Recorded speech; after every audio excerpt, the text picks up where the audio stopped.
Should you invest in single wide and double wide mobile homes? Some people call these trailers. They used to be called wobbly boxes. They're also known as manufactured homes. There's a lot of nuance and different types of buildings within the manufactured home industry. But for those of us who invest in them, we know there's a lot of opportunity to turn them into good investments. So in this episode of Ask Coach, I'm going to share some of my experience and some examples that I've had investing in mobile homes. And we're getting started right now.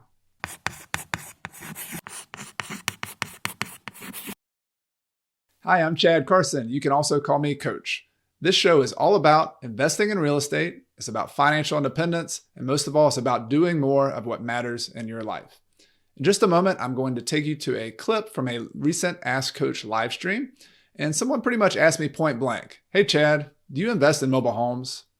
We had a conversation going there, and they knew I invested in small multi-unit properties in a college town. They knew I had single-family houses and done other investments like that. But I think they were interested in mobile homes and seeing if is it profitable? Is it something worth doing? And so I shared my answer. I have a little bit of experience investing in mobile homes. So let's take you right now to my answer. So in South Carolina, where we are, I'm not sure, and I think Florida, the state of Florida has a lot of mobile homes. There might be other parts of the country that do. It's very common in the South. It's a sort of a mobile home is a manufactured property. So the home and the structure and everything is manufactured in a factory, basically. And then they bring that, they can then bring that home on the back of a truck, either in two pieces or one piece, depending how big it is. And then you install it on a property, you tie it down to the ground. Sometimes you put a foundation under it, depends on what you're doing. So I have invested in double wides and single wides, yes, as buy and hold properties. I have one little small mobile home park that has 3 single wide mobile homes next to a house that we rent out. And I would classify it as a sort of a C- location. So we've got good long-term tenants, but it's all about the cash flow. Like it's not a quality location where like it's just appreciating like crazy over time and high demand. It's just an affordable living situation. I'm renting them for $400 a piece, and the house is renting for $600. And even in a low cost area like us, that's pretty low. That's one of the most affordable housing products you can get. But we keep them nice. We maintain them. They're decent places to live. They're safe. It just happens to be in a location where the road's a little bit busier.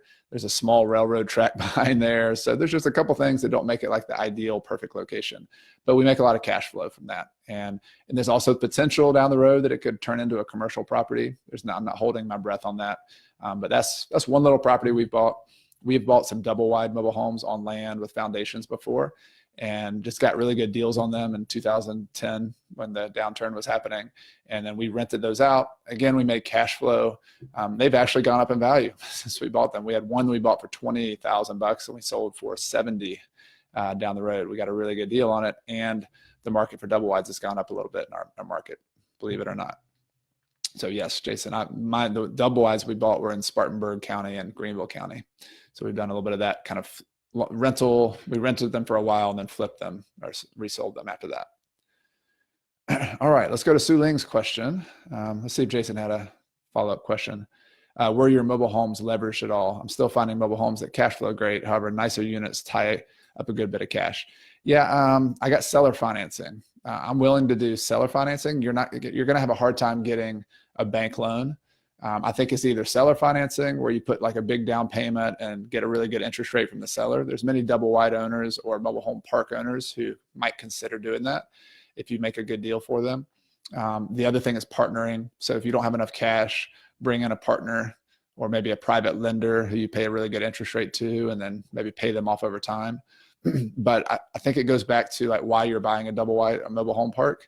I think it's more of a cash flow play. I think there is potential for the land to appreciate. If you could, like the best case scenario is to buy a little mobile home park or a big mobile home park in the path of progress. Like buy it in an area where, you could see it, you're speculating, but 5 years from now, maybe the good neighborhoods are going to kind of take you over in this location. And then they're going to want to buy out your mobile home park just to get rid of it, maybe, and build some houses there or build a commercial building.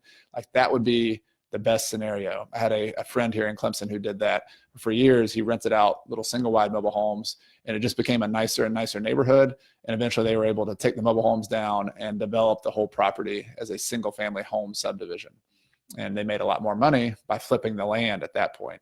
but it's kind of like the McDonald's kind of commercial rental market strategy. Like McDonald's, they operate McDonald's selling cheeseburgers and food on a prime location, and they also own the real estate underneath it, probably in a separate kind of entity, I think. And so like the operation kind of funds the purchase of the land, and then the land makes them wealthy over time. That's what I see mobile home park investing like that I'm attracted to, is use the mobile homes to make some cash flow on a piece of land that would just be sitting there otherwise, and then pay it, let it cash flow over time, make some money off of it.